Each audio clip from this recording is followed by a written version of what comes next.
Gente, então vamos a mais uma prova comentada. A primeira e a segunda questão dessa prova, ela aborda basicamente nomenclatura de compostos inorgânicos. A primeira questão tem um modelo aí, tá certo? E vocês teriam que completar a lacuna faltante. No caso aí, tem os cátions, os ânions, precisaria da fórmula mínima e o nome da substância. No primeiro caso aí, né, é o NH4, 2, SO3. Tem que lembrar aí do parênteses, então ficaria sulfito de amônio. Cuidado, o SO3 2 menos, tá bom? Não é o sulfato, é o sulfito, né? O sulfato seria SO4 2 menos. O próximo é o nitrato de cobre, tá bom? Mais uma vez, lembrar do parênteses. O próximo, H3PO4, esse é fácil, ácido fosfórico. Pb4+, ou H- vai dar o hidróxido de chumbo 4.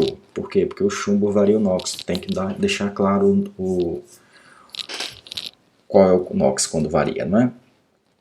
E no caso desse último aí, gente, eu coloquei errado a carga. Na verdade, eu esqueci de digitar o 4 do silício, né? Seriam 4 mais aí, porque a fórmula daria SO2 e aí ficaria dióxido de silício. Mas como foi um erro meu, eu vou anular essa questão, tá bom? Essa questão não, esse item, não é? A segunda questão, então, é para fazer o oposto, né? Vocês têm o nome da substância e a partir do nome vai dizer qual é a fórmula mínima e dizer quais são os cátions, tá? Então, o primeiro vai ser o fosfeto de alumínio, que é o AlP, tá bom? É fosfeto, não é fosfato, então não tem oxigênio. É o Al3+, e o P3-. O próximo é o ácido hipocloroso, né? Então, o perclórico é HClO4, o clórico HClO3, o cloroso HClO2, o hipocloroso HClO. Próximo, hidróxido férrico. Tem o férrico porque também tem o ferroso, tá bom?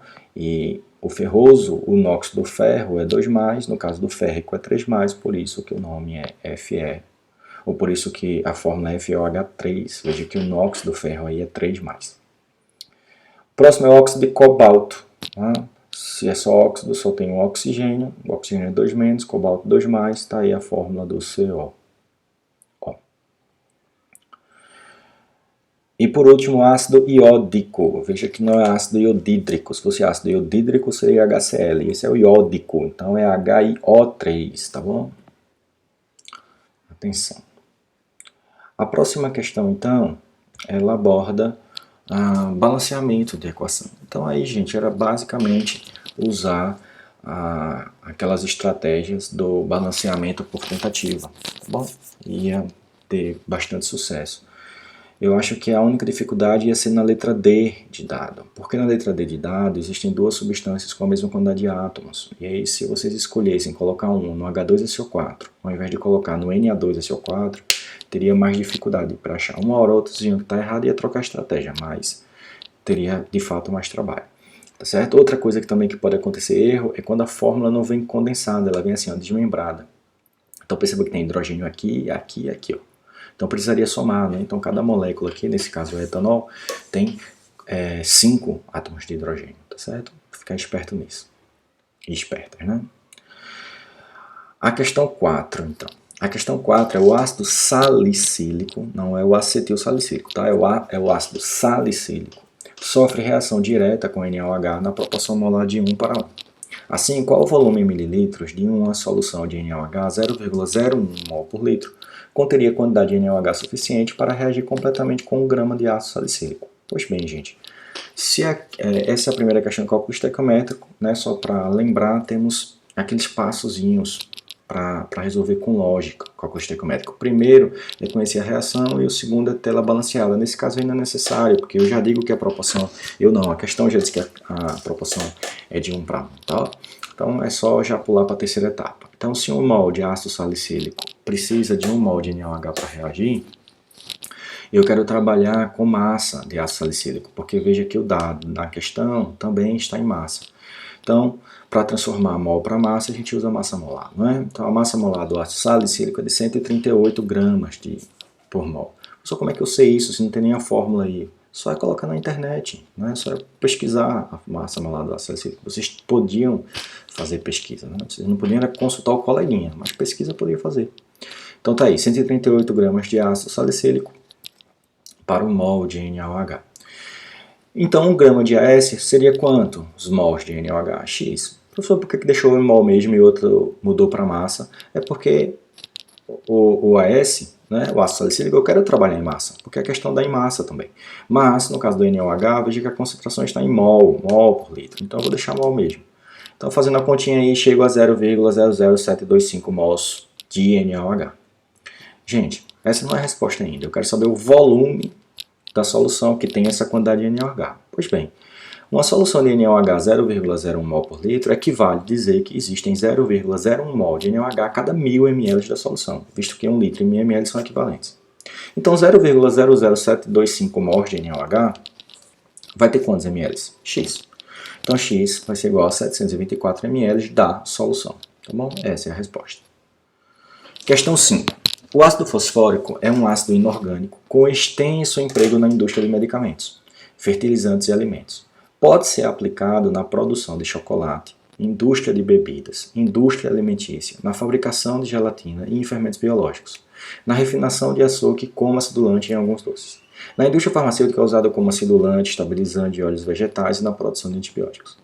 Na indústria de fertilizantes, na produção de superfosfatos triplo e superfosfatos enriquecidos e também em reações para a alimentação animal.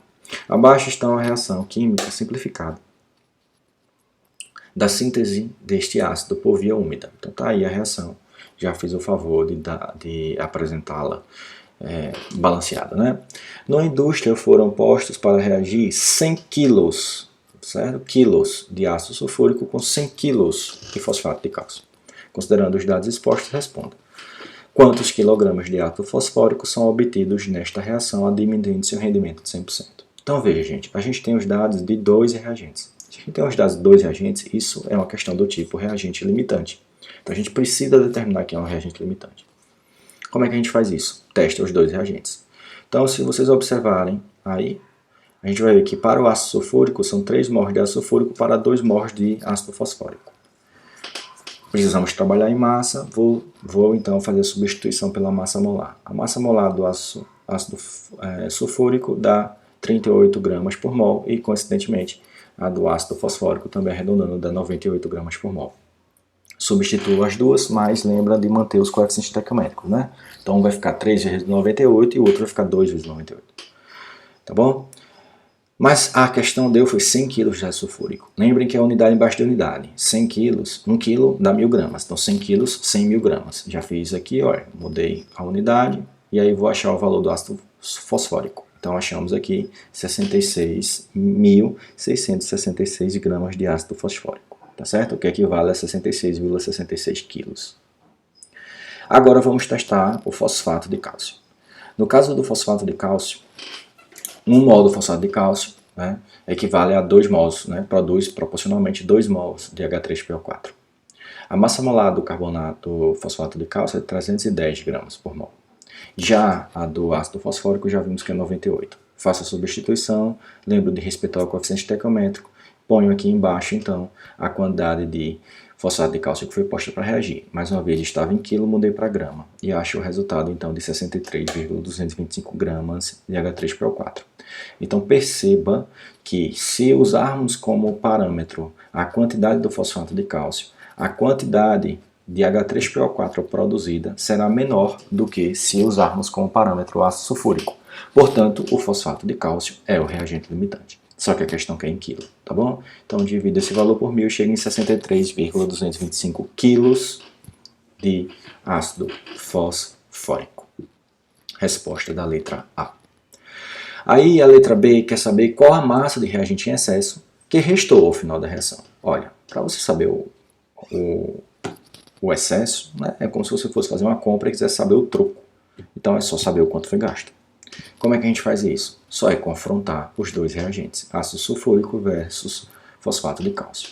Pela reação, é possível perceber aqui, ó, que a proporção é de 3 para 1. Então 3 mols de ácido sulfúrico, né, reage proporcionalmente com 1 mol de fosfato de cálcio. Substitui então pelas massas molares, respeitando os coeficientes estequiométricos. E aí qual das 2 massas coloco? Aí a gente usa a do reagente limitante, né, gente? Já vimos em sala de aula, depois que você determina qual é o reagente limitante, é a partir dele que você vai fazer os cálculos. Então, 100 mil gramas de fosfato de cálcio precisaria de quanto de ácido sulfúrico para reagir? Faz a continha, vai chegar em 94.838 gramas de ácido sulfúrico. Veja só, foram postos para reagir 100 quilos, o que equivale a 100 mil gramas de ácido sulfúrico. Foram consumidos 94.838. Pela diferença, então, a gente chega em 5.161 gramas ou 5,16 kg de ácido sulfúrico, que foi o que restou. Resposta da letra B. Sexta questão. Continuando com o ácido fosfórico. Uma das formas de fazer seu doseamento é através da titulação com NaOH, de acordo com a reação abaixo. Está aí posta a reação, também já coloquei balanceada. Uma amostra de 50 gramas contendo este ácido reagiu completamente com 35 gramas de NaOH, de acordo com a reação acima. Determine o teor de pureza do ácido fosfórico da amostra. Então aí a gente já pode interpretar o seguinte, gente, que esses 50 gramas, esses 50 gramas não é todo de ácido fosfórico. Né? Um pedaço disso daí é de ácido fosfórico, o resto é impureza. A pergunta é quanto é que disso daí é de ácido fosfórico? Bem, se eu sei a quantidade de NaOH que reagiu, pela proporção eu consigo descobrir com quanto de ácido fosfórico ele reagiu, já que ele só reage aqui com ácido fosfórico. Então, a equação diz que 1 mol de ácido fosfórico reage com 2 mols de NaOH. Substituindo pelas massas molares, já que eu quero trabalhar tudo com massa, e aqui eu boto os 35 gramas do NaOH, vai precisar de quanto de ácido fosfórico? X. Faz a continha, vai chegar em 42,875 gramas de ácido fosfórico. Gente, foi posto para reagir uma amostra com 50 gramas. Só que só reagiu 42,875 gramas, que era especificamente do ácido fosfórico. Então o resto é impureza. Então como é que eu faço esse cálculo? 50 gramas a 100%. O que eu achei, que é 42,875 gramas, vai ser equivalente a quantos por cento? Nesse caso aqui, faz a continha, chega em 85,75% de pureza. Essa é a pureza do reagente em questão. Questão 7. A questão 7 diz o seguinte: a benzocaína pertence a uma classe de compostos que possuem propriedades anestésicas. Este fármaco pode ser utilizado como um dos ingredientes na preparação de loções e pomadas no tratamento de queimaduras solares. A seguir está apresentada a reação de síntese da benzocaína a partir do ácido para-aminobenzoico. Tá aí a reação, perceba que é tudo 1 para 1 e continuemos. Em um recipiente adequado, foram postos para reagir determinada quantidade de ácido para-aminobenzoico com excesso estequiométrico de etanol. Ao final de todo o processo, foram obtidos 165 gramas de benzocaína. Sabendo que o rendimento desta reação é de 75%, qual a massa do ácido para-aminobenzoico foi posta para reagir? Gente, eu diria que as questões que abordam rendimento de reação, vocês precisam interpretar direitinho para poder fazer os cálculos corretos. Então veja só, nesse caso específico, a questão já diz o quanto de fato foi produzido da benzocaína, que são 165 gramas. E isso foi produzido com a reação, com um rendimento de 75%. Então significa dizer o seguinte, olha, que 165 gramas de benzocaína equivale a 75%. Tá certo? Mas se o rendimento fosse de 100%, geraria quanto de benzocaína? Vai dar 220 gramas de benzocaína. Por que eu tenho que saber disso? Porque eu tenho que saber qual é o valor teórico para poder descobrir qual foi a quantidade de ácido acético que foi posta para reagir. Tá certo? Então, se 165 gramas de benzocaína equivale a 75%, 100%, então seria quanto? 220 gramas de benzocaína. Então a conta agora é o seguinte, ó, 1 mol de ácido para-aminobenzoico, né, produz proporcionalmente 1 mol de benzocaína. Substituindo pelas massas molares, a massa molar do ácido para-aminobenzoico é de 137 gramas por mol. Substitui aqui. A da benzocaína é 165. Cuidado de não se confundirem. É que os valores aqui são coincidentes, tá certo? Mas a massa molar da benzocaína é de 165 gramas por mol. Fiz aqui. Qual é o valor teórico que poderia ser achado? 220 gramas, né? Benzocaína. Precisava de quanto de ácido para-aminobenzoico? 182,7 gramas de ácido para-aminobenzoico. Então percebam que, se for posto para reagir 182,7 gramas de ácido para-aminobenzoico, Na teoria, se o rendimento fosse 100%, chegaria a 220 gramas de benzocaína. Como o rendimento é de 75%, a produção de fato de benzocaína vai ser de 165 gramas. Consegue entender? Então, é o raciocínio inverso do que as questões mais clássicas de rendimento querem. Questão 8. O ibuprofeno é um dos fármacos mais extensivamente empregados para o alívio de dores e de febre. Uma das apresentações do ibuprofeno é na forma farmacêutica de suspensão oral, na concentração de 30 mg por ml. No ensaio de doseamento do ibuprofeno, num medicamento similar ao da imagem, foram necessários 25 ml de solução padronizada de NaOH 0,50 mols por litro para neutralizar 100 ml de medicamento, semelhante ao que está do lado aí. Segundo a Farmacopeia Brasileira, sexta edição, o teor de ibuprofeno em suspensões orais deve estar entre 90% e 110% da quantidade declarada na embalagem. Baseado nos dados apresentados, determine se o exemplar testado tem teor adequado. Justifique sua resposta, determinando o teor real do fármaco no medicamento em questão. Então, para saber quanto de fármaco tem ali em termos de teor, eu tenho que descobrir a massa de ibuprofeno, que de fato tem no medicamento. Não teoricamente, de fato tem no medicamento. E para isso, a pessoa tem condições de descobrir isso se eu souber o quanto de NaOH tem nesse volume de solução que foi empregado. Então vamos lá. Se a solução é de 0,50 mols por litro, significa dizer então que são 0,5, deixa eu ajeitar aqui, 0,5 mols de NaOH a cada 1000 ml de solução. A questão diz que foram usados 25 ml. Isso equivale a quantos mols de NaOH? X. Chegamos a então 0,0125 mols de NaOH.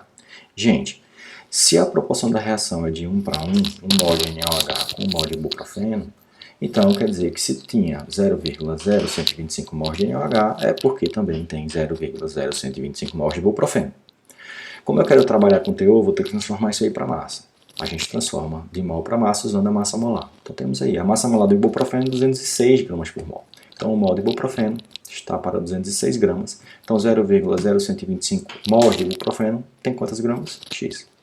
X então vai ser igual a 2,575 gramas de ibuprofeno. Veja que essa é a quantidade de ibuprofeno real. Tá certo? Que a gente achou. Só que qual é a teórica? Qual foi que a gente imaginou que era para reagir? É a que está no rótulo, né? Veja que é de 30 mg por ml. Tá certo? É o que está dizendo o rótulo. Mas observe que não foi posto para reagir só 1 ml do medicamento. Foram 100 ml. Ó.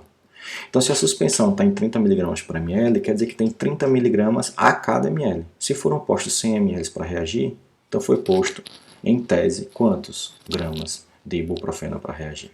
Vão ser 30 mil miligramas, o que equivale a 3 gramas.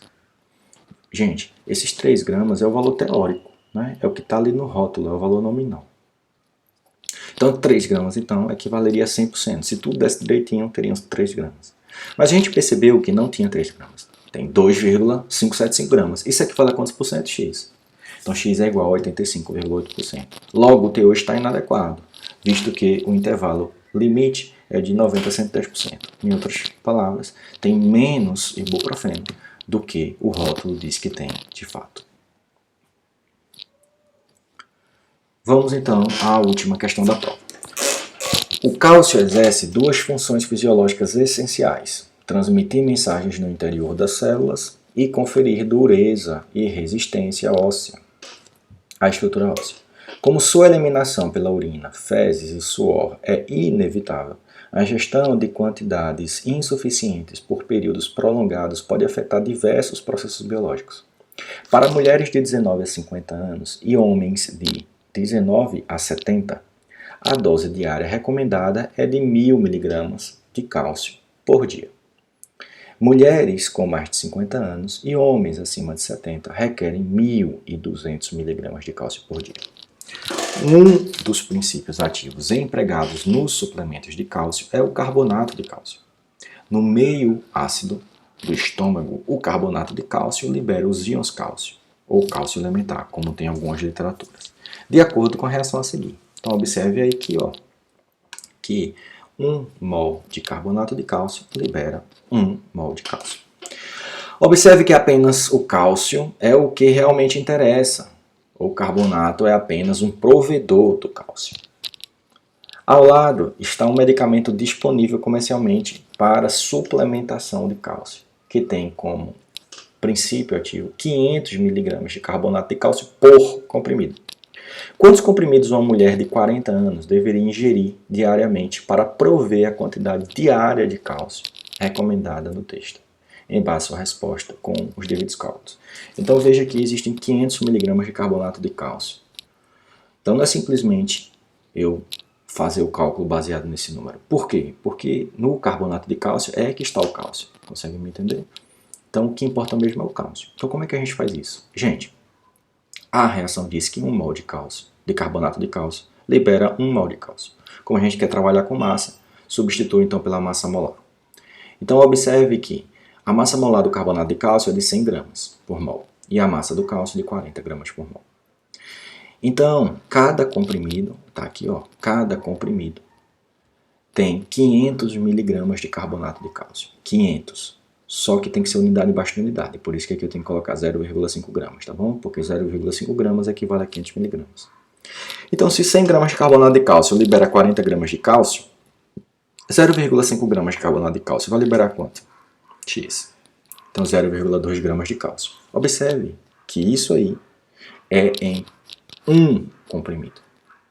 Só que um paciente, né, a mulher de 40 anos, segundo o texto, tá aqui ó, segundo o texto, ela está nessa faixa, então ela precisa consumir 1000 miligramas de cálcio por dia. Gente, se tem 0,2 gramas de cálcio em um comprimido, para ter 1 grama de cálcio precisa de quantos comprimidos? X. X então será igual a 5 comprimidos. É isso, gente. Um abraço.